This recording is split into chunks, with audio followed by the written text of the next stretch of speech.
Namaku Rina, usia 26 tahun. Aku perawat yang baru pindah ke rumah sakit swasta di pinggiran kota ini. Rumah sakitnya tidak besar, tapi cukup terkenal karena banyak pasien rujukan ke sini. Aku dapat shift malam selama sebulan penuh, bukan karena aku mau, tapi karena dua perawat jaga malam sebelumnya mendadak resign. Tanpa penjelasan, malam pertamaku sepi banget. Lantai 2 yang kusebut bangsal mawar itu hanya berisi 3 pasien. Satu di antaranya baru meninggal siang tadi. Aku sempat lihat proses pemindahan jenazahnya. Namanya Pak Surya. Katanya komplikasi paru-paru, sudah tua juga. Jam 1.13 dini hari, aku duduk di ruang perawat sambil nyeruput kopi sachet yang rasanya pahit banget. CCTV di layar menampilkan lorong depan bangsal dan ruang pasien. Aku ngantuk setengah mati. Sampai suara krak-krak dari speaker CCTV bikin aku kaget. Seperti suara kursi roda diseret. Aku lihat monitor. Di kamera lorong, ada sosok pasien. Jalan pelan. Pakai baju pasien. Tangannya gemetar dorong kursi roda. Aku berdiri spontan. Mataku membelalak. Itu Pak Surya. Aku tahu wajahnya. Bahkan tadi sore aku bantu mengurus kain kafannya. Tapi malam ini, dia ada di lorong. Aku panik, lari ke lorong. Tapi kosong. Cuma lampu lorong yang kedip-kedip kayak film horor. Gak ada siapapun. Bahkan lantai licin kayak belum diinjak siapa-siapa. Balik ke ruang perawat. CCTV sekarang menampilkan Pak Surya di depan ruang obat. Tangannya menunjuk ke gagang pintu. Aku langsung terkunci. Diam. Kakiku lemas.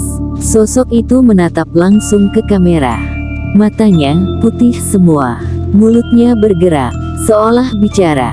Obat saya, mana? Aku mengurung diri di ruang perawat selama hampir 1 jam.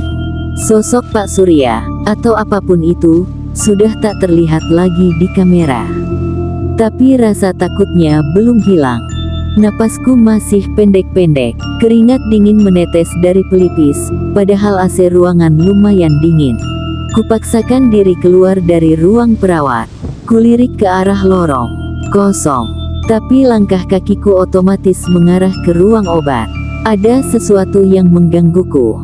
Seolah tubuh ini digerakkan oleh rasa penasaran, atau mungkin dorongan dari sesuatu yang bukan dari dunia ini. Di depan pintu ruang obat, aku berhenti. Gagang pintunya terasa lebih dingin dari biasanya. Aku masuk. Semua masih rapi, kecuali satu hal. Lemari obat paling pojok terbuka sedikit. Padahal semua lemari di sini selalu terkunci. Kuncinya cuma satu, dan sekarang tergantung di gantungan bajuku. Kepalaku mulai nyut-nyutan. Kugeser pintunya perlahan. Rak ketiga dari atas, cuma ada satu botol kaca kecil. Labelnya sudah pudar, tapi samar-samar aku bisa baca tulisan tangan. Lebih besar dari Surya, jangan berikan. Di bawahnya ada tanggal 2 minggu yang lalu. Jantungku berdetak makin cepat. Aku ambil botol itu. Ada cairan kental warna abu-abu di dalamnya. Obat jenis apa ini? Tidak terdaftar di sistem rumah sakit. Bahkan tidak ada di data pasien manapun. Tiba-tiba, dari belakangku terdengar suara. Obat saya. Botol itu jatuh. Pecah. Aku membalikkan badan, tapi gak ada siapa-siapa. Cuma bau aneh yang mulai menyebar. Seperti bau rambut terbakar bercampur tanah basah. CCTV ruang perawat mendadak nyala sendiri di layar tablet di sakuku.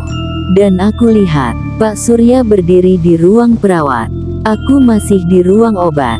Dia menatap lurus ke layar, mulutnya komat kamit. Jangan buka lemari itu. Aku teriak, lari keluar, tapi lorong tiba-tiba berubah. Jadi lebih gelap, dindingnya penuh bercak darah. Lantainya basah, seperti baru dipel. Tapi bukan air. Bau amisnya menyengat, sampai aku dengar suara berat, lirih, tapi jelas di belakangku. Lebih besar dari, kamu sudah buka sesuatu yang seharusnya terkunci.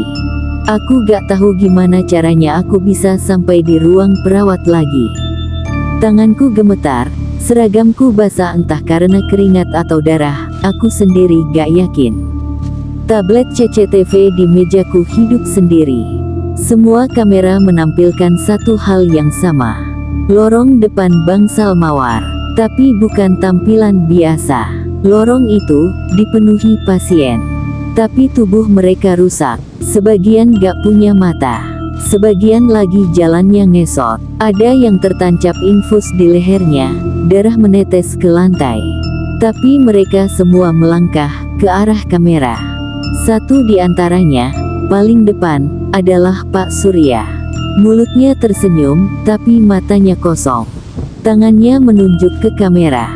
Lebih besar dari, gak semua yang mati bisa tenang kalau obatnya belum selesai. Tiba-tiba lampu ruangan padam. Gelap, sunyi. Aku berdiri, ingin lari, tapi pintu ruang perawat terkunci. Gagangnya gak bisa diputar. Dari balik kaca kecil di pintu, aku lihat. Mereka semua berdiri di depan pintu. Satu demi satu, mengetuk. Tok, tok, tok. Pelan. Teratur, lama-lama serempak, tok, tok, tok. Aku teriak minta tolong, tapi gak ada yang jawab. Handphoneku mati, semua sinyal hilang. Waktu di dinding berhenti tepat jam 2.13. Mereka mengetuk terus, sampai suara itu berubah. Bukan suara ketukan biasa, tapi suara kuku. Kuku-kuku panjang yang menggores kaca. CIIRRRRRKKK. CRAAAAAKKK. Kaca mulai retak. Dari celah itu, satu tangan masuk. Tangan Pak Surya. Tangannya dingin, tapi kuat. Dia mencengkeram seragamku dan menarikku ke pintu.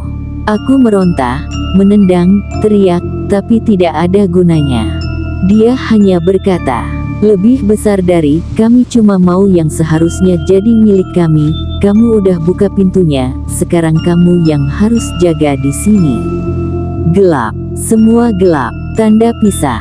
Pagi harinya, kepala perawat datang. Ruangan tampak biasa, CCTV kosong, lorong sepi. Tapi, di ruang perawat, ada satu cangkir kopi masih hangat. Dan di kursi, ada seseorang duduk, pakai seragam perawat, menatap lurus ke layar CCTV.